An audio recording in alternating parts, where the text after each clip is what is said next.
can beat this team, and we're better than this team. They have beat the Boston Celtics in 6.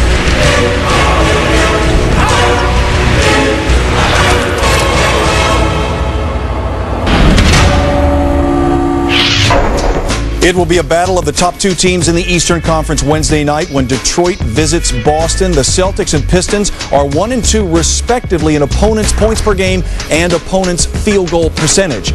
His team may have the league's best record, but Doc Rivers knows the Pistons have been through the playoff pressure cooker. You know, Detroit has been through every situation that you can think of. They've been in Game 7s where they've lost, they've won a championship, they've lost some heartbreakers, and they've been in Eastern Conference Finals, Game 7s. You know, every imaginable situation they've been in. We haven't. We've been in nothing. Okay, Coach, there you have it. The Celtics riding a 9-game winning streak. The Pistons, meanwhile, guys, have won 8 of their last 10. Mashed some incredible individual matchups in this game. Which one kind of catches your eye? Paul Pierce and Tayshaun Prince. I look at that matchup right there as being very critical because Paul Pierce gets to the free throw line 7 times a game. And Tayshaun Prince, the third leading scorer on Detroit and probably their best defender, if he's out of the game, that's going to be critical on Detroit's end. So they need to really keep Tayshaun on the floor. I'm going to the shooting guard position. The 2 former UConn Huskies, Richard Hamilton and Ray Allen, 2 of the best we have in the game. We're moving without the ball, knocking down shots, and being very effective and playing efficient.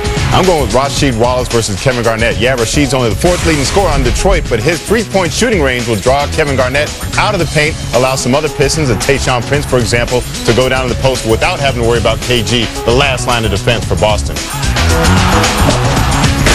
All right, I know it's only a regular season game, guys, but we'll put you on the spot a little bit here in December, I guess, right? Who wins the game, Mash? I mean, you can hear Doc Rivers in that clip. Sounds like a great coach. He's downplaying his team, who's 20 and 2. So I'm picking the Boston Celtics, 12 and 0 at home. How can you match against that? They're comfortable at home. They play well together. Boston. The guy we didn't mention in that piece is the guy that's going to have the ball when the game is on the line. Mr. Big Shot.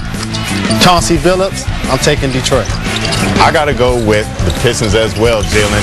Yeah, Boston has a big 3, not a new nickname. I'm going with another used nickname. How about Fab 5, Jalen? Yeah. I know it's old school, but all 5 starters averaging in double figures for the Pistons. I like that balance, giving them the edge over Boston. There, your picks right there. This will be the first of 3 meetings between these 2 teams this season, and you can catch all the action Wednesday night on ESPN. You don't want to miss this. Pistons and C's getting things going, and then after they conclude a Wild West shootout. Are you kidding me? The Suns, fresh off their win over the Spurs in San Antonio, continue their Texas trip squaring off against the Mavs. The NBA on ESPN.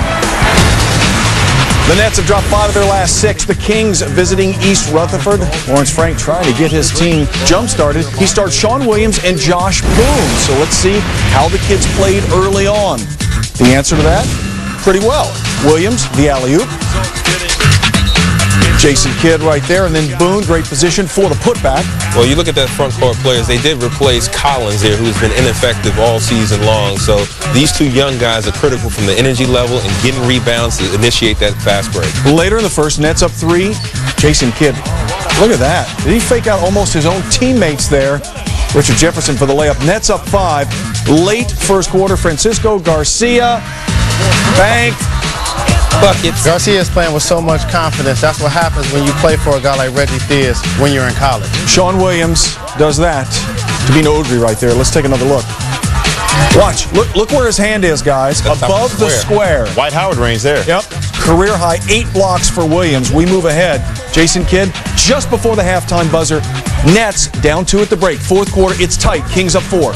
John Salmons with the steal, and he decides he's the open man. Well, the Nets turned it over at critical points in this game. They could not defend the 3-point line at all. 40 seconds left. Nets down 3. Jefferson gets 2 off the glass. Nets down 1. Ensuing Kings possession. Salmons to Garcia. Oh, boy, you better get a hand. It's too late. There go that man again. But take another look. Look at Reggie Theus screaming for a timeout. Salmons and his teammates don't hear him. So Garcia ends up getting the ball. The Kings play through the coach screaming for the timeout, and bang, there's your nail. Why listen to the coaches? You follow that throughout your career. Exactly. I think Coach Pitino mentioned that once. All right, the Kings pick up just their second road win of the season. Salmon's 31, a career high. 11 of Garcia's 24 came in the fourth. The Nets have lost 6 of their last 7. Straight ahead on Fast Break, Michael Jordan was back on the court, but it was just to give a few pointers to the Bobcats. He may be wearing a suit in the front office, but his passion for the game remains fierce. I live vicariously through all the basketball experiences within my life. You know, my kids playing, you know, as well as, you know, the basketball team here. But nothing's going to replace me actually taking the shot. You know, unless we win a championship, then that could be, you know, that can happen.